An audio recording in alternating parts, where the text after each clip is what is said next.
saya kasih kesempatan Mas Toto kalau begitu. Kalau melihat dari pergerakannya kemarin nih saat silaturahmi itu, tampaknya Ganjar lebih maju satu langkah mendapat dukungan dari Jokowi. Anda merasa demikian juga atau gimana nih Mas Toto?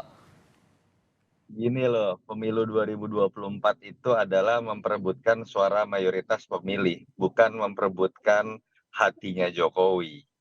Jadi agak lucu nih kalau kita lihat bahasan beberapa bulan terakhir ini lebih kepada pertanyaan siapa sih yang bisa kemudian mengambil hatinya Pak Jokowi. Itu saya pikir sebagai sebuah bagian dari isu kampanye menarik, tetapi kalau terus-menerus masuk dalam isu itu, kampanye kita nggak akan berkualitas. Karena kita nanti akan berlomba melihat mengenai siapa yang baliho, spanduknya, billboard-nya lebih banyak. Siapa yang kemudian lebih pamer ketika sering bertemu dengan Pak Jokowi. Dan kalau kita lihat tadi semangatnya Bung Andre bercerita sampai ada di tukang parkir di Soto, itu menunjukkan hal seperti itu.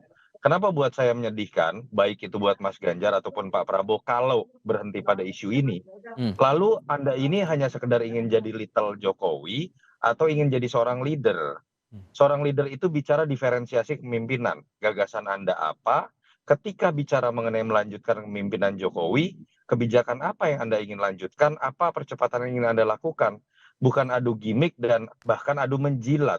Ini yang saya takutkan kemudian nanti akan jadi sebuah pola baru. Pesan ini saya sampaikan dalam konteks buat Pak Prabowo ataupun Mas Ganjar ya. Itu yang menurut saya perlu jadi catatan. Tetapi memang harus diakui sebagai sebuah taktik adalah sebuah fakta bahwa Jokowi pengaruhnya masih besar karena tingkat kepuasan publiknya sangat tinggi.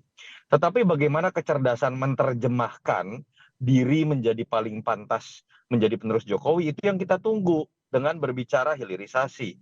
Oke, Dengan menunjukkan siapa yang lebih hatam mengenai menjelaskan tentang IKN dan infrastruktur. baik. Bukan adu baliho atau adu pamer mengenai siapa yang kemudian lebih sering bertemu dengan Pak Jokowi. Itu yang Tapi menurut saya sedikit perlu. banyaknya di Mas Toto, ini kan juga pasti akan berpengaruh. Pilihan Jokowi mengarah ke siapa tentu akan berpengaruh juga kepada pemilih. Nah, Betul, kalau tapi membaca bukan dengan cara kecenderungannya, menjilat. mhm, Ya, kan sebenarnya kan jelas ya. Pak Prabowo sudah menyampaikan bahwasannya beliau akan melanjutkan strategi pembangunan Pak Jokowi. Tentu sebagai menteri kabinetnya Pak Jokowi, beliau sangat paham rencana dan strategi pembangunan Presiden Jokowi. Nah, beliau menyampaikan, beliau akan melanjutkan. Kalau beliau memberikan ide gagasan baru, berarti bukan melanjutkan perubahan itu. Kan kita bagian melanjutkan yang akan kita lakukan, kita akan lanjutkan program-program Pak Jokowi, lalu kita lakukan percepatan sesuai keinginan Pak Jokowi bahwa kita harus melakukan percepatan termasuk nanti pembangunan IKN. Tapi kalau Pak Prabowo menyampaikan gagasan-gagasan di luar strategi dan ide-ide Pak Jokowi, mohon maaf ini bukan menjilat Mas Toto, tapi Mas Toto membawa kita ke narasi dan ide bahwa kita sama dengan Mas Anies perubahan gitu loh. Ini berbeda antara menjilat atau menegaskan komitmen bahwa Pak Prabowo adalah tokoh yang akan melanjutkan kepemimpinan Pak Jokowi. Jadi ini narasi yang penting saya luruskan dari Mas Toto. Kalau Pak Prabowo sampaikan gagasan-gagasan baru, berarti bukan melanjutkan dong, perubahan gitu loh Mas Toto. oke. Kalau Ini Anda dari salah dengar PDIP-nya, nih. sebentar, saya harus kasih giliran dulu ke Mas Bimo kalau begitu. Mas Bimo, untuk menekankan bahwa adu gagasan inilah ditonjolkan, berarti apa strateginya kemudian?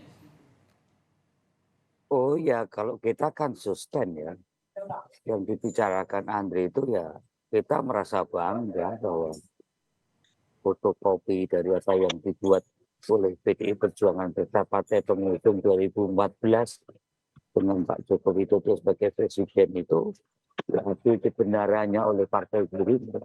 Jadi ini kan cara berpikir ideologis PDI Perjuangan dengan transformasi ke teknokratik, ke transformasi sosial, tapi juga kita nggak terlalu yakin ya apakah paham betul mengenai nawacita Pak Joko Widodo ini yang harus disuspend untuk program yang lebih maju dan lebih baik.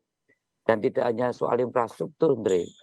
Misalnya, Andre, contohnya waktu pembuatan undang-undang Ormas yang waktu itu membubarkan HTI dan FPI. Kan Gerindra walk out misalnya. Yang semacam-semacam ini tentang konsepsi kebinekaan, kita benar-benar menjaga toleransi, anti politik identitas yang semacam ini kan saya tidak terlalu yakin. Mungkin Pak Prabowo bisa, tapi pattern recognition pendukung Pak Prabowo ini kan bukan orang-orang yang memang mempunyai sejarah politik untuk hal yang menyangkut masalah kebinekaan, juga toleransi, yang Baik. betul-betul keinginan kita kontestasi pemilu adalah memperkuat wawasan kebangsaan kita. Baik. Dan coba misalnya soal undang-undang keormasan saja, ini belum pernah ada misalnya dulu Ya. Pak Dijon dengan Pak Andre khususnya. Gimana persoalan HTI dan FPI yang saat ini ada, kan juga belum ada pernyataan.